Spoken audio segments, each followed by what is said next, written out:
Ouça a Antena Zero no seu smartphone ou no seu tablet. Acesse tunin.com e dê uma busca. Antena Zero.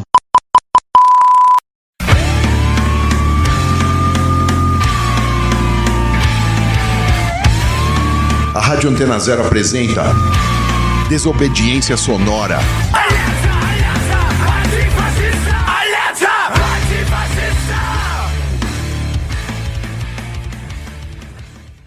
Salve, tamo no ar com mais um Desobediência Sonora aqui na Antena Zero, mais um Desobediência Sonora dessa infindável pandemia e meio isolamento, porque tem um monte de gente que não tá, um monte de gente que tá, enfim, esse governo maldito colocou a gente nessa situação aí e estamos gravando fora da rádio à distância.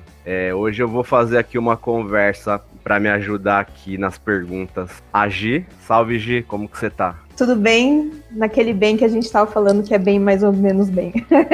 É o novo bem, né? É o novo bem. Um pacote de coisa que tem atrás dele. Tava falando com o nosso convidado aqui hoje, que a gente vai falar hoje com o Davi. O Davi, ele estuda a questão da economia anarquista, né, sobre o pensamento de Isaac Puente, e também é da Biblioteca Terra Livre, aí, nossos parceiros e nossas parceiras da Biblioteca Terra Livre, que tá sempre somando aqui com a gente. Valeu, Davi, por colar aí. E exatamente, eu não sei se é bem isso que você estuda no geral também, se você quiser falar um pouco sobre o estudo. Valeu, Suna. Valeu, Gi. Mano, primeiro é um prazer enorme estar aqui com vocês, trocando uma ideia sobre, um tema que eu acho muito louco, que é essa questão mesmo de pensar a economia e o anarquismo. E eu comecei recentemente, né, foi esse ano que eu comecei a pesquisar.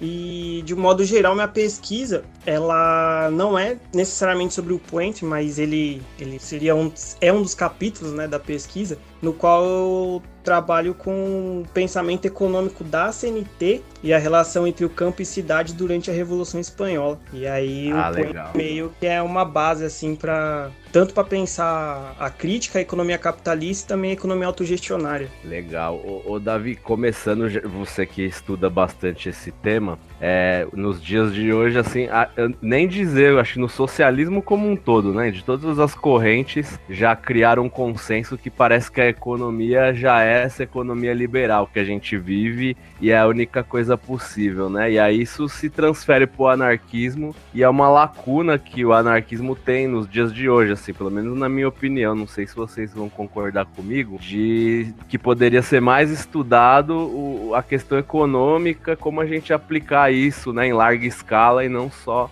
numa escala micro, né? E aí eu queria te perguntar, como nos clássicos, né, o Isaac Puente, que era dos anos 30 e até antes disso, como que era o debate da economia dentre os pensadores anarquistas? Eu queria que você falasse um pouco sobre isso. Pode crer. Então, quando eu comecei a ter essa ideia, né, de fazer uma pesquisa que vinculasse a questão econômica com o anarquismo, eu tinha aquele receio de não ter, esses debates nos clássicos, né? E pelo contrário, né, quando eu comecei a ler, por exemplo, Bakunin, Kropotkin, o próprio Proudhon, você vê a riqueza que esses caras tinham, de pensar a economia não só criticando o capitalismo, mas propondo uma reorganização socioeconômica sobre outras bases. Por exemplo, o Proudhon, na questão federalista, ele é muito importante, ele vai ser muito importante para o anarquismo que vai se desenvolver, né? Principalmente no século XIX, início do XX, que é pensar essa questão local, né, e das particularidades de determinada região, e como essa determinada região pode contribuir num plano mais amplo, seja numa perspectiva regional ou até mesmo nacional. Então esses pensadores vão beber muito dessa teoria federalista do Proudhon, igual o próprio Bakunin, que vai falar nos programas da própria Aliança. Ele tem uma questão econômica ali também, falando da questão da propriedade coletiva, da questão da própria revolução, o que seria essa revolução social que vai transformar a economia. Isso já está também no Bakunin. E eu acho que dessa questão econômica, eu acho que o maior desses clássicos vai ser o Kropotkin, porque eu acho que tem 2 livros assim que vão ser muito importantes para o desenvolvimento do anarquismo e das questões econômicas, que vai ser A Conquista do Pão, né, que é um livro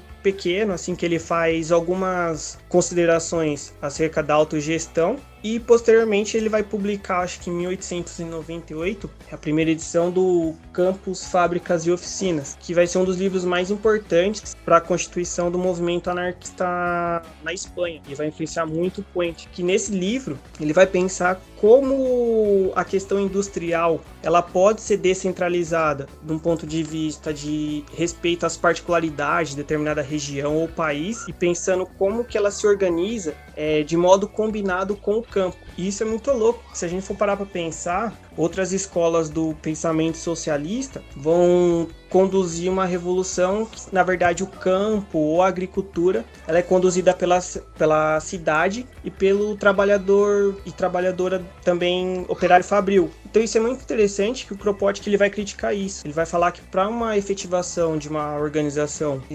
comunista, libertária ou anarcocomunista, ela vai ter que ser combinada, né? Tanto a agricultura quanto a indústria serão bases para você pensar no plano federalista. Então ela não se sobrepõe, por exemplo, a cidade ao campo ou o campo à cidade. E isso, se a gente for para pensar, já está num texto de virada do século XIX para o XX, que vai mostrar a importância desses autores para o próprio desenvolvimento do anarquismo espanhol, né, especificamente, como é o que a gente está falando, como outros movimentos ao redor do mundo, né? Isso eu acho muito interessante desses autores, e não são estudados, né, assim, principalmente dentro da academia. Quando você leva um tema que pesquisa anarquismo e anarquismo e economia, tipo, a galera já te olha torto, assim, sabe? Como se isso não fosse possível de realizar. Como se anarquista não pensasse economia. Porque antes da própria Revolução Espanhola, você tem, por exemplo, Kronstadt ou a Makhnovshina mesmo, que tinha essa preocupação, né, de pôr a produção sobre bases autogestionárias, e isso é muitas vezes esquecido nesses debates. Então, eu acho que isso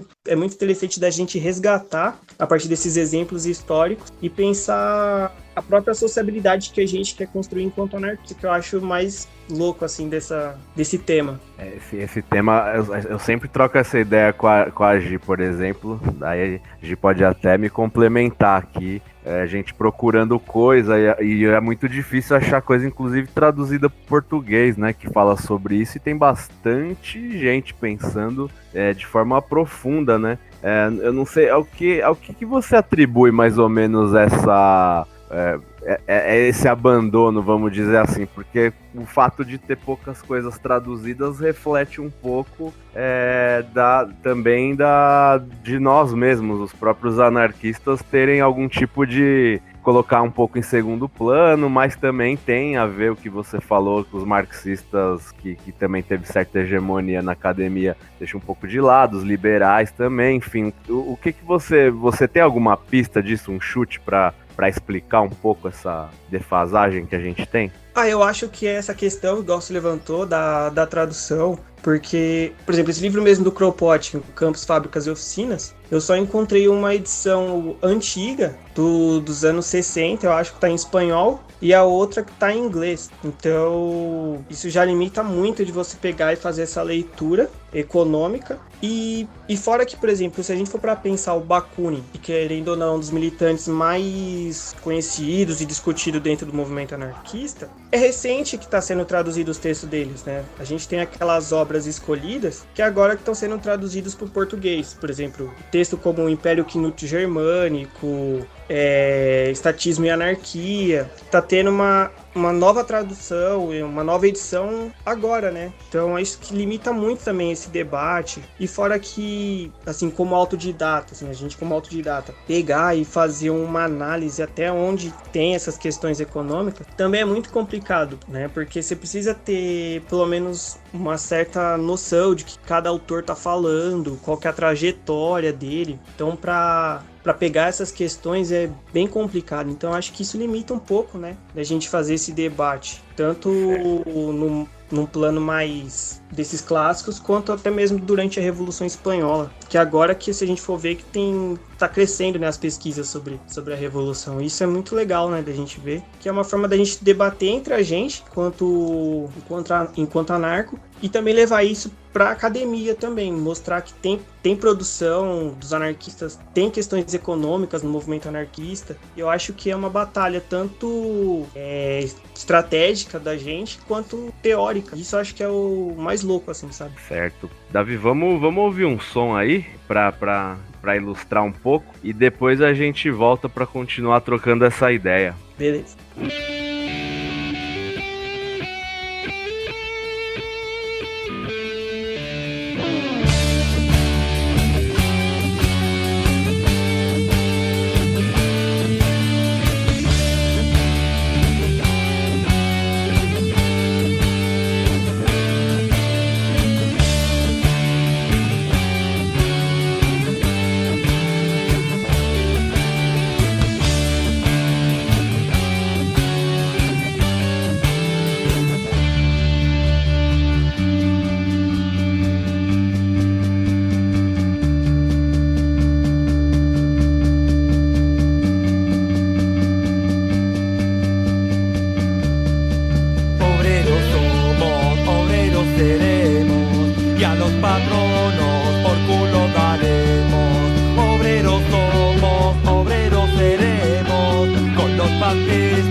Voltamos, então.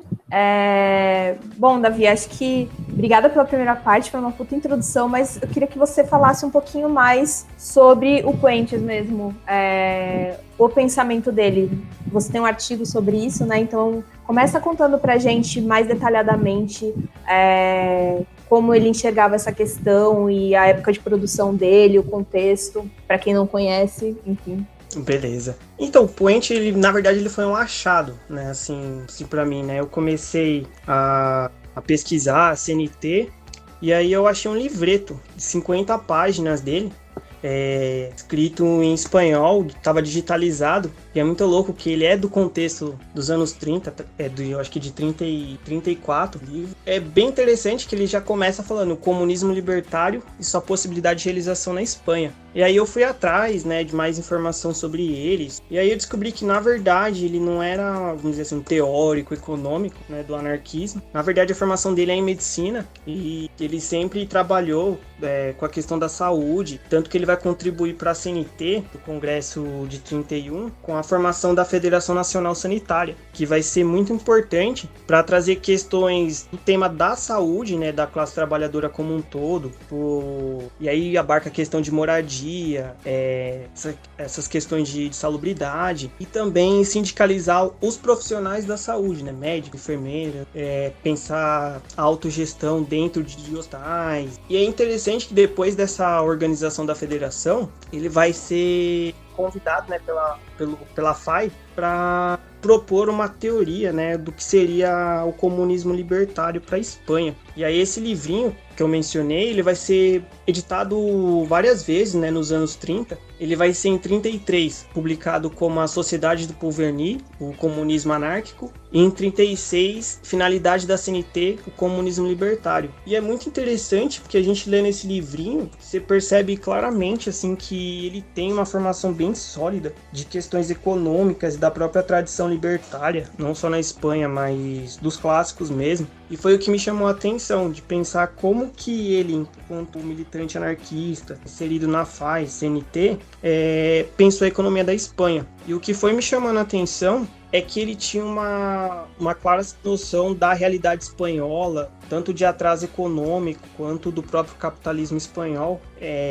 Ele vai falar nesse livrinho que não adianta você ter só a revolução e tomar os meios de produção, sendo que você não tem um conhecimento claro do que é a sociedade espanhola naquele momento. E aí ele vai começar, a partir dessa dúvida, pesquisar a história da Espanha, né? Não bem a história da Espanha, mas a sociologia da Espanha, né, nesse período, como que ela era organizada. Ele vai parar na questão agrária também, que aí ele vai falar do atraso brutal assim da Espanha no período dos anos 30. Você vai ter regiões da Andaluzia que as técnicas agrícolas vão ser semelhantes ao que era na Idade Média. Em outras localidades você vai ter práticas que vão se semelhar ao período romano. Então é muito louco da gente pensar que nos anos 30, na Espanha, você tinha técnicas, vamos dizer assim, de produção tão arcaicas. E isso ele vai se preocupar, vai falar que uma das funções dos anarquistas na Revolução seria propor um projeto de desenvolvimento econômico para a Espanha, né, sobre perspectivas anarquistas, libertárias, como ele fala. Porque, por exemplo, ele vai dizer que esse atraso econômico no campo vai ser muito pela questão da terra, porque você tem grandes latifúndios que eles só serviam como status, né, na Espanha. Não importa se você tem uma fazenda que produz uma quantidade absurda, por exemplo, de cereais, mas é a extensão da terra. Ele vai falar que tem muitos latifundiários que só têm a posse da terra e eles não trabalham ela. Então ela só é um título mesmo, se vai, um título de nobreza para ele. E isso vai ser muito importante para o movimento da Espanha, que é o caciquismo, que a gente vai ter parecido aqui no Brasil como o coronelismo, por exemplo. E essa postura desses latifundiários contribui muito para a pobreza no campo. O próprio Puente vai falar que as terras, chega de cerca de 40% das terras da Espanha nesse período, dos anos 30, são medianas, né, para o cultivo. Então ele vai falar que a CNT e os organismos da classe trabalhadora tem que desenvolver o país, né? Não é só tomar o controle dos meios de produção. E é muito louco que o Puente ele vai se preocupar tanto com isso que ele vai fazer uma análise de tudo que a Espanha produz e qual região é produzido, qual que é a capacidade produtiva dessa região e o que é efetivamente produzido. Então ele vai percebendo e vai fazendo a crítica ao capitalismo espanhol. Por exemplo, você tem uma produção de carvão que serviria para o abastecimento nacional, vamos dizer assim. Só que como o capitalismo faz com esse carvão ele seja negociado no mercado internacional e ele compete com outros produtos, como, por exemplo, o carvão inglês, na Espanha, a partir para você equilibrar esse preço, você vai precisar diminuir a oferta em relação à demanda. E aí você vai ter uma carestia desse produto que vai prejudicar basicamente as famílias operárias, né? Que aí as casas vão começar a ficar sem esse aquecimento, né? O próprio carvão para fogões a lenha, principalmente no campo. Então ele vai fazendo essas análises e mostrando qual seria o caminho. Faz a crítica e propõe qual seria a alternativa, né? Ô, Davi, desculpa te interromper, ele escreveu esse livrinho aí antes ou depois do processo revolucionário? Porque tem várias questões que ele toca ali que podem ser usadas tanto após quanto durante, né? Vamos dizer assim, né? Esse livro mesmo que ele redigiu foi escrito antes da Revolução, né? Essa edição mesmo que eu usei, ela é de 32. Então, se a gente for ver, são 4 anos antes do processo revolucionário e meio que mostra como que ele tinha uma noção muito clara, né, do que era a Espanha. Que depois a gente vai ver como que os trabalhadores e trabalhadoras colocou isso em prática. Que aí ele vai propondo, né, que é muito interessante essa questão do resgate que ele faz dos clássicos, né? Até nesse artigo que eu escrevi, eu vejo bem forte uma influência do federalismo, que vem desde Proudhon nele, e principalmente de Kropotkin, para falar de descentralização de indústria. Porque o que ele vai propor? Nessa sociedade comunista libertária, que a CNT e a FAI almejam construir, ele vai falar que a reorganização parte do município livre e do sindicato. O município livre seria mais ou menos a região de produção de uma determinada localidade, e aí o sindicato local. Só que dentro dessa estrutura você vai ter essas empresas, indústrias, que vão ter os seus comitês de fábrica. Então, a partir do comitê de fábrica, você vai pensar o que é produzido, a matéria-prima que você precisa. Isso é repassado para o sindicato, e do sindicato vai partir para o município livre, e aí ele vai falar da importância dos dados estatísticos, né, para essas organizações operárias, que você vai precisar saber o que o município precisa, o que é produzido, e a partir do federalismo, isso vai integrando com, por exemplo, a esfera regional e a esfera nacional. Isso é muito... Eu acho que é uma das coisas assim, mais legais desse texto dele, é pensar exatamente isso. E muitos anarquistas desse contexto, dos anos 30, vão criticar o que eles chamam de localismo econômico. E o maior nome, né, dessa crítica é o Diego Abad de Santillán, que vai falar que esses autores, e aí o Puente inserido, pensam uma economia localista, falam que isso é herdado do Kropotkin. Só que é uma coisa que eu discordo, porque se a gente for pegar o próprio Kropotkin, ele tem essa descentralização e fala da questão local, porque são os organismos locais que entendem aquela realidade específica. Então, a partir da análise local, você vai ganhando esferas maiores, que seria tanto local, regional e nacional. E é exatamente o que o Santillán pensava, qual que era, ele fazia um contraponto, qual que era a proposta dele?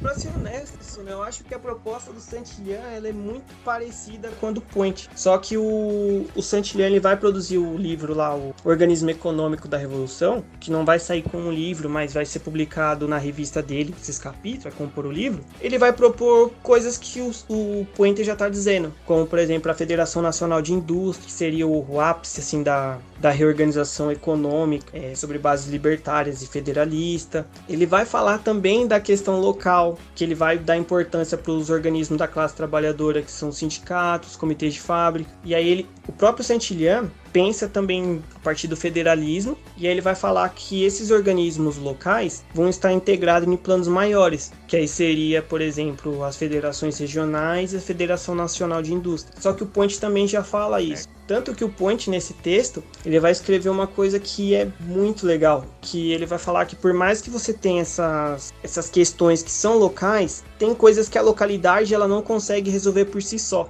tá? Do contexto da autogestão, que seria, por exemplo, a autogestão dos meios de comunicações de transportes. Isso automaticamente vai ter que estar conectado numa coisa mais ampla. E aí ele fala da importância do federalismo. Por exemplo, na esfera local, você pode pensar qual seria o melhor, vamos dizer assim, no ponto de vista de um mapa, quais seriam as melhores rotas, né, de comerciais, de abastecimento. Então a localidade consegue dar essas informações pela manutenção dos dados estatísticos. Só que, por exemplo, essa gestão ela precisa estar amparada também. Ela parte da base ao topo e vai se amparar na Federação Nacional. E para ver que esse debate existia entre os anarquistas, e é muito louco. Não é nem só o Point e o Saint-Hilaire. Você vai ter autores como Horácio Prieto, que vai falar sobre questões econômicas, mas não me debrucei muito sobre o que esse autor escreve. Você vai ter, por exemplo, os congressos da CNT, principalmente o de 31 e o de 36, que vai ter definições de comunismo libertário, que vai resgatar essas ideias. E isso eu acho muito louco, assim, sabe, da gente pensar. Certo, Davi. Vamos ouvir então mais um som e ir pro intervalo. Aí a gente volta para continuar trocando essa ideia e falar mais ou menos como que foi aplicado, né, todos esses conceitos de forma mais prática. South Africa went through turbulent waters with boycotts by many international sporting bodies. But still, 1976 brought many international events to South Africa.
Você está ouvindo La lucha contra el fascismo es la lucha por la libertad, contra el racismo, el sexismo, el capital y toda autoridad. Desobediência Sonora.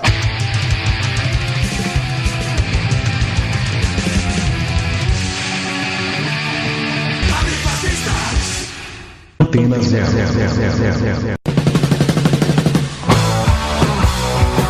A gente concorda que você não deve deixar o rock sair de você. Mas a gente acha que é preciso deixar o rock entrar também. Não basta apenas ouvir sempre as mesmas músicas daquelas mesmas bandas. É por isso que aqui a gente tem muito mais que 89 músicas na nossa programação. Aqui a gente toca rock de A a Z, porque nós somos uma rádio livre. Antena Zero, a rádio que não toca só o que você quer ouvir, mas o que você precisa escutar.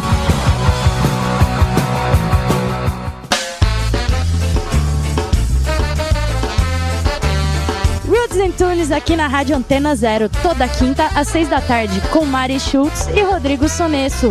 Convidados, entrevistas, posicionamento, opinião e muito som, porque aqui o Sky é tratado como ele merece, com atitude, postura e muita ideologia. Mad Pizza, toda quinta-feira. Você de novo tá fazendo isso daí, cara. Tô anunciando o meu programa aqui na Antena Zero, cara. Quem falou que é seu, meu? Meu programa. Tá me atrapalhando, você tá me atrapalhando. Sai daqui, velho. Ô, para aí. Chega! Mad Pizza, toda quinta-feira, às 5 da tarde, aqui na Antena Zero. Pô, ela esqueceu de falar meu nome, meu. Não é pra falar, ela vai falar só o meu nome. Não, o programa é meu, cara, tem que falar o meu nome. Ih, rapaz, sai fora daqui. Apresentado por Mad Christian. Por Henrique Pizza. Mad Christian e Henrique Pizza. Meu nome vem primeiro, cara. Você tá aqui, velho. Não é nem você, cara, o programa é meu. Ih, seu caramba, sai daqui. Vai. Comentários esdrúxulos. Piadas de mau gosto. Impropérios contra tudo e contra todos. Tudo isso regado ao mais clássico punk rock e ao mais fino hardcore. Programa de Mortal, toda quinta-feira, às 9 da noite, aqui na Antena Zero. Sabemos que no vamos a heredar nada más que ruinas, pero a nosotros no nos dan miedo las ruinas, porque llevamos un mundo nuevo en nuestros corazones. Rádio Raio. Estímulos e urgências sonoras. Músicas, conversas, recortes de texto, filmes e vida. Sobre temas que impulsionam e inspiram Agindo Agora. Todo domingo, às 9 da noite, com Rashi Pash e Vanessa Nicolave, aqui na Antena Zero.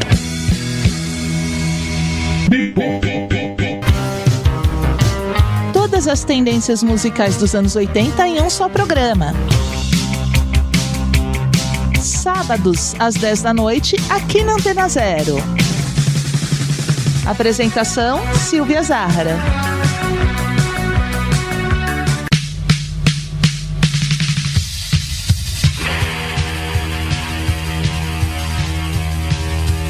Antena Zero, expressando liberdade com conteúdo de qualidade.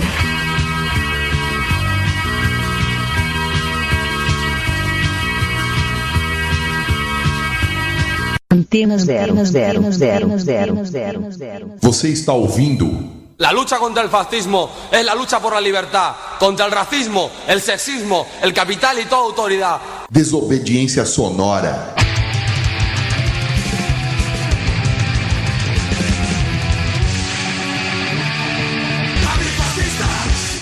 Estamos aí de volta com Desobediência Sonora aqui na Antena Zero, a rádio que não toca só o que você quer ouvir, mas o que você precisa escutar. Tô aqui hoje com a Gi me auxiliando aí, fez a pergunta enquanto eu fui pegar o picolé no carro do picolé aqui da rua, e o Davi trocando uma ideia aí sobre economia. Economia anarquista, claro.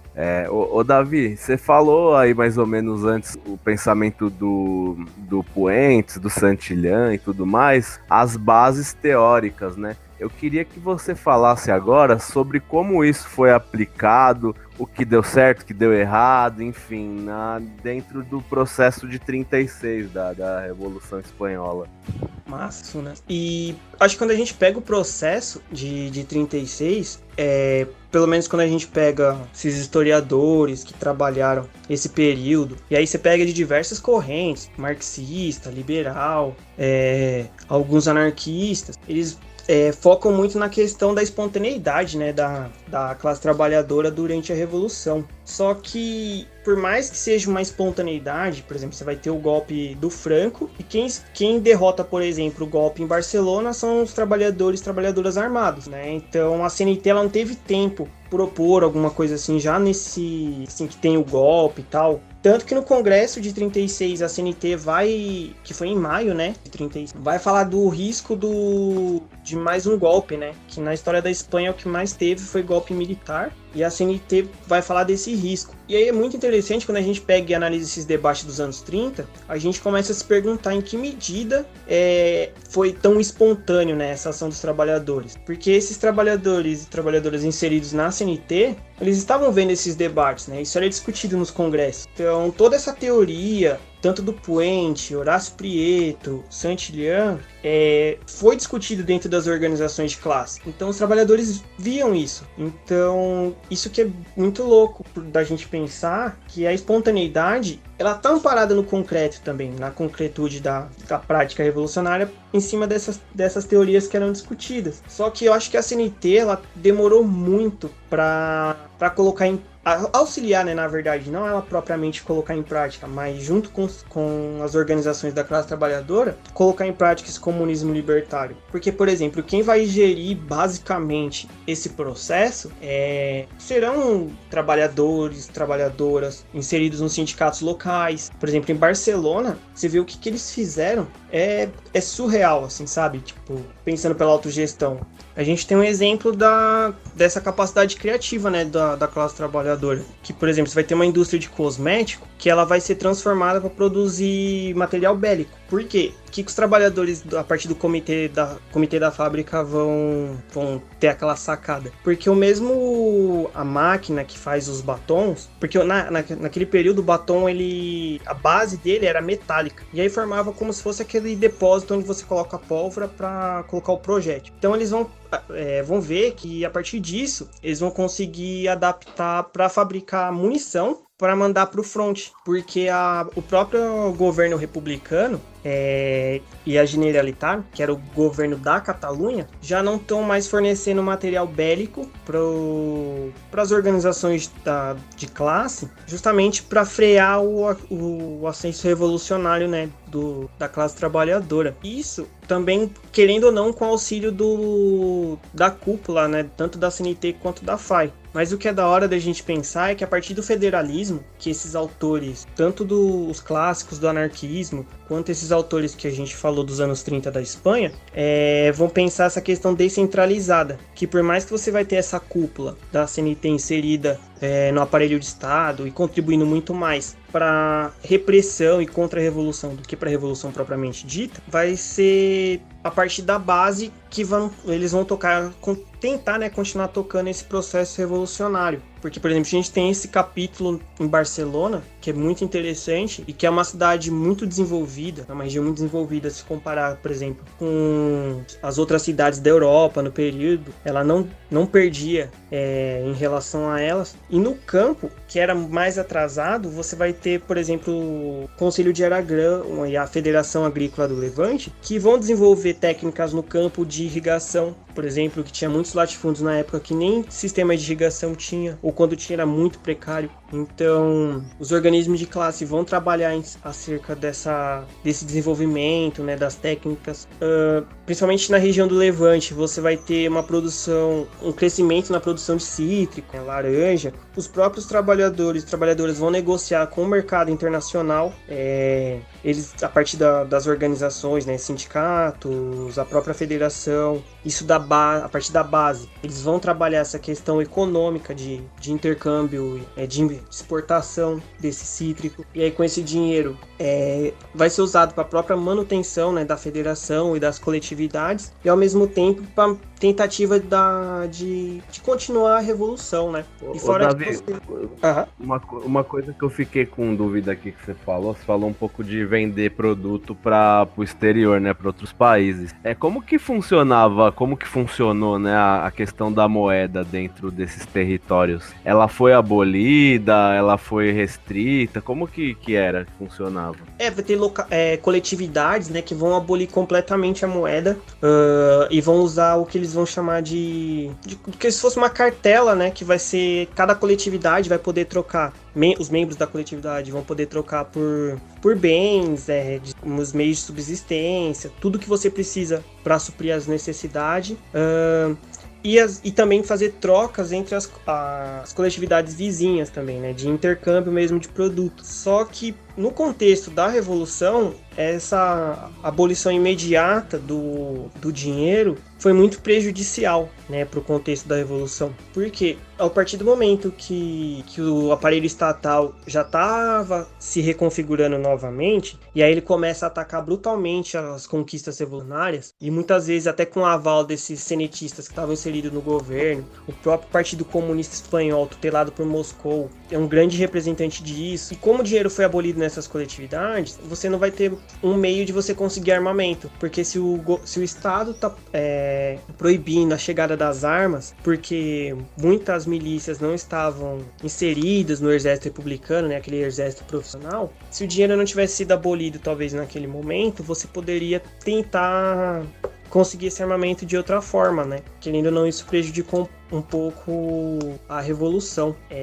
Porque, por exemplo, o Partido Comunista, tutelado por Moscou, para ele não existia revolução na Espanha. Era uma luta contra o fascismo. Então você não tinha um processo revolucionário porque a Espanha não tinha passado pela etapa da Revolução Democrática Burguesa. Só que a burguesia espanhola nunca foi democrática, né? Então, faltou o senso de realidade, né? Principalmente para essas organizações que vão ser responsáveis, por exemplo, por destruir as coletividades da região de Aragão. Quem vai ser o responsável por destruir literalmente essas coletividades não é o Franco, é uma divisão do exército republicano comandada pelo comunista Henrique Lister. Então, ele destrói a coletividade e a propriedade que era coletiva, eles devolvem aos antigos donos, sabe? Então, a contra-revolução ela começou dentro do campo republicano, por um partido dito de esquerda. E uma outra coisa que eu também fiquei pensando como que funcionava, eu não sei como que era na época, o setor de serviço, os profissionais liberais, vamos dizer assim.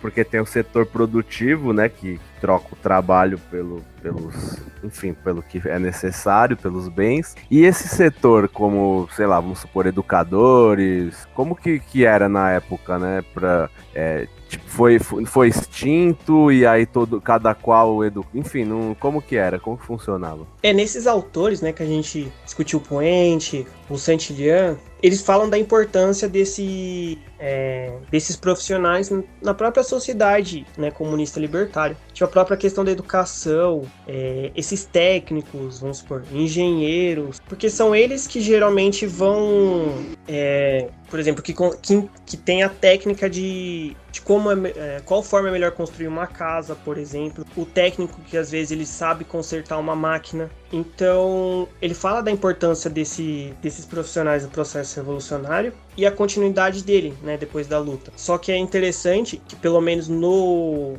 Puente, ele não desenvolve muito, pelo menos do que eu vi até agora, a questão salarial, né, ou do que seria um salário nessa sociedade comunista libertária. Porque por mais que você tenha esses engenheiros, técnicos, professores, você não tem mais uma hierarquia social, né? São todos trabalhadores e trabalhadoras. Então isso é interessante, que você tira esse caráter elitista né, da profissão liberal e também eu acho que educa esses profissionais para uma sociedade igualitária, né? Porque com a perspectiva da produção, ela está voltada para as necessidades dos indivíduos, então você não tem mais sentido de, vamos dizer assim, dessa hierarquia, né?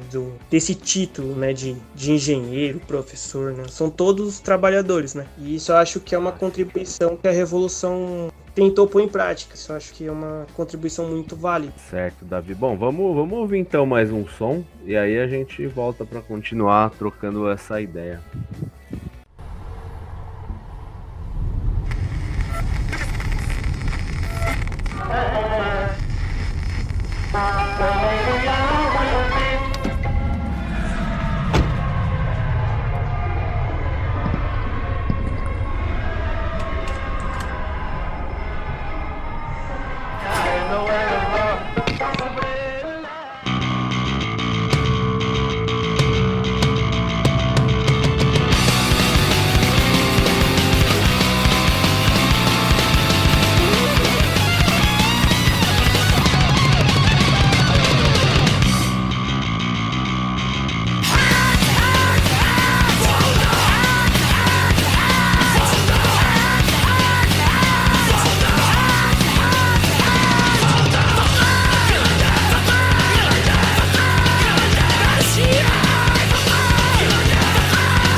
Estamos aí de volta com Desobediência Sonora aqui na Antena Zero, trocando uma ideia hoje, eu e a Gi, com o Davi, falando sobre o Isaac Puentes e economia, anarquismo, enfim, tentando bater um papo sobre essa questão. Ô Davi, você estava falando aí no bloco anterior sobre o processo revolucionário e a aplicação dessas teorias econômicas nesse processo, né? Eu queria que você falasse um pouco agora sobre mais ou menos o desfecho, até que ponto a economia teve algum papel também, né? Porque tem questões militares, questões organizativas, enfim. Todo mundo tem um balanço aí sobre esse processo, mas eu queria que você falasse um pouco aí também da sua perspectiva. Eu acho que do ponto de vista da economia, a revolução ela foi, sim, tipo, profunda, né? De transformações, tipo, autogestão de transporte, comunicações, transformação e desenvolvimento de indústria. E de um ponto de vista assim, desse desfecho, eu acho que a CNT ela, foi muito tarde uma tentativa de organizar num plano nacional essa economia, igual o Puente levantava, né, dessa importância da integração nacional da economia. Porque por mais que a gente vai ter essa cúpula dentro do governo, você vai ter dentro da estrutura da própria CNT a base que vai tentar continuar propondo soluções, de manter as conquistas revolucionárias. Porque, por exemplo, do ponto de vista tanto da agricultura e da indústria, essas questões organizacionais, assim, do ponto de vista nacional da economia, vão ser pensadas, propostas, né, na verdade, muito tarde. Por exemplo, na agricultura, ela só vai ser proposta assim, no plano nacional em junho de 37, quando a revolução já está em plena retração, né? Por exemplo, em junho de 37, você vai ter passado as jornadas de Barcelona de 37, onde os anarquistas perdem, né, as conquistas revolucionárias da Catalunha, né, que vai ficar conhecida a batalha pela central telefônica, onde os anarquistas e membros de partidos marxistas não alinhados com Moscou, como o próprio POUM, vão tentar manter a revolução, né? Vão perder essa batalha com o apoio dos senetistas que estavam no governo, né? Tanto que a Frederica Montseny vai pedir para que as milícias federalizadas da região de Aragão não vão para a Catalunha para tentar ajudar os anarquistas. Então, meio que ela deixa que a repressão caia solta, né, entre os anarquistas de Barcelona, que é o que vai acontecer e marca no contexto da Revolução. A contra-revolução vai a todo vapor pós esse período. Então, de 37 a 39, você só tem perdas das conquistas revolucionárias. E na indústria, você vai ter uma tentativa de organização nacional só em janeiro de 38, com o plano econômico, né? Então, fizeram propostas, se pegar esses documentos, são questões muito importantes, muito interessantes, só que já não poderiam mais ser postas em práticas porque a contra-revolução já estava a todo vapor. Por exemplo, Aragão já tinha sido, as coletividades de Aragão já tinham sido destruídas, a Catalunha, a Generalitat já tinha, o aparelho de Estado já estava completamente reconstituído, sem falar na República comum. Então, foi um balanço, na verdade, de atraso, né, de propor uma organização econômica nacional, né, por parte da CNT. Boa, legal. E legal não, né? Triste. Mas acho que a gente queria também trazer um pouco essa conversa para uma reflexão de hoje, assim. Acho que um dos objetivos da gente sempre é aprender com o que passou, né? Mas pensando em tudo isso que você falou e trazendo essa discussão para hoje, acho que a primeira coisa que vem na minha cabeça é como que você enxerga a diferença dessas ideias em relação a um desenvolvimento interno, vamos dizer assim, com o que a gente tem hoje de outra parte da esquerda, como o nacional-desenvolvimentismo. Eu acho que a diferença principal nessa comparação, eu acho que é a tutela do Estado, né? Quando você tem um nacional-desenvolvimentismo, que é amparado por um Estado forte, liberal-democrático, eu acho que os anarquistas, e aí pegando o contexto de 30, tanto no plano teórico como o Puente, o Saint-Hilaire, e o que foi posto em prática durante a Revolução, é que é ter total confiança na capacidade criativa, né, da classe trabalhadora. E a partir das organizações de classe, né, nos comitês de fábrica, no sindicato, que você vai gerir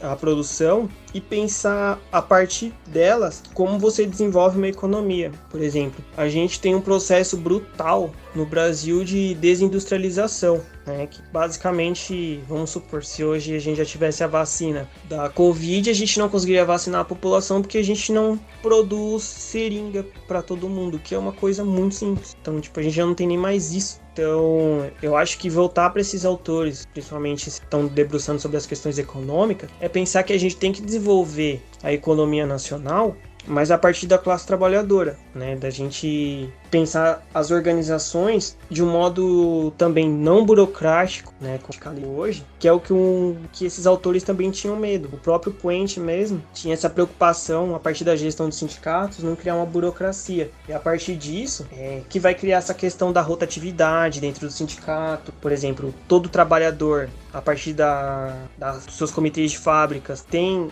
a voz para poder mudar os rumos de uma gestão de uma fábrica.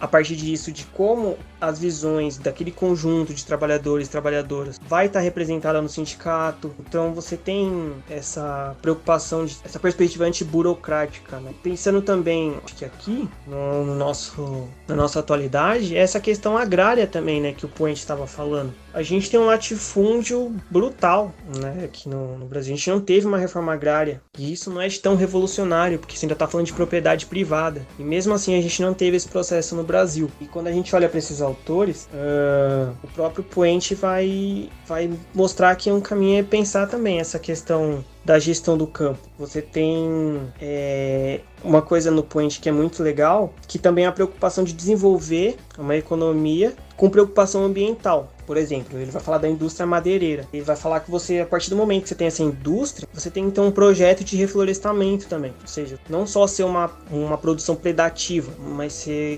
ter conscientização ambiental, que é o que a gente precisa ter, né? A gente está vendo o que está acontecendo na Amazônia, no Pantanal.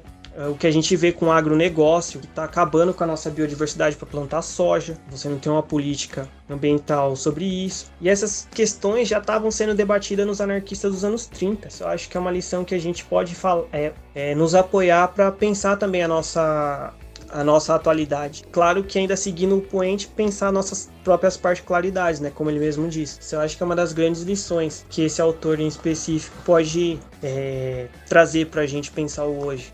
Certo, Davi. Chegamos ao fim aqui dessa edição. Queria agradecer aí mais uma vez a você e a Biblioteca Terra Livre por trocar uma ideia com a gente, participar, somar, construir junto aí esses resgates históricos do anarquismo. Agradecer aí também a Gi por ter logado junto aqui. E aí deixar o espaço para vocês aí falarem, divulgar o que quiser, falar o que quiser, enfim. Eu só tenho a agradecer tanto a você, Suna, quanto a Gi pelo espaço, poder trazer assim, essas reflexões que ainda estão bem no começo, assim, então eu acho isso muito legal, porque a partir da nossa conversa, assim, a gente vai tendo mais ideias, buscando novos documentos e tentar entender um pouco mais desse capítulo da história do anarquismo que é muito importante, tem questões muito profundas que a gente ainda precisa estudar, discutir, e eu acho que é o tal. E agradecer mais uma vez, né, a oportunidade de estar aqui tocando essa ideia. Valeu mesmo. Certo, bom, é isso muito importante esse episódio aí pra gente ver que a economia não é algo muito distante da realidade aí, como às vezes fazem a gente pensar, que é algo que é cheio de equação matemática e que a gente não pode pensar sobre isso, né? Bom, quem quiser ouvir o Desobediência Sonora, a gente vai ao ar todas as quintas-feiras a partir das 4 da tarde na Antena Zero, e quem quiser ouvir em outro momento, a gente tá no Spotify, nos agregadores de podcasts e tudo mais. E quem quiser ouvir Antinomia, Davi, que dia que vocês vão ao ar, que é o podcast da Biblioteca Terra Livre? O Antinomia, ele vai ao ar geralmente todas as sextas, né? E geralmente só acompanhar, né, a gente, seguir nas redes sociais, né, da biblioteca. No Instagram a gente tá como @Biblioteca Terra Livre, e no Twitter @BTerraLivre, Facebook Biblioteca Terra Livre. E aí só acompanhar a gente e as notícias, e é isso. Valeu, Davi. Valeu, Gi. Considerações finais aí, a gente veio em combo, veio todo mundo junto. Davi, agradecer, como o Suna disse, é uma coisa que a gente conversa, então eu gostei muito. E saudades que eu tô aí. Vamos torcer que a gente possa trombar todo mundo pra tomar uma cerveja logo. Já, Bakunin e os Ramones te ouçam. Isso logo vai voltar. Falou, gente. Valeu, até a próxima.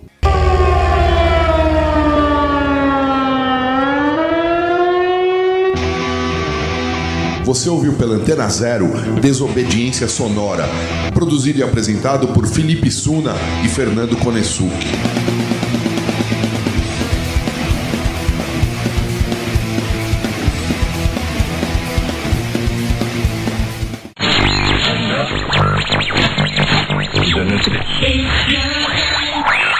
Você está na Antena Zero. Antena Zero. A rádio que não toca só o que você quer ouvir, mas o que você precisa escutar.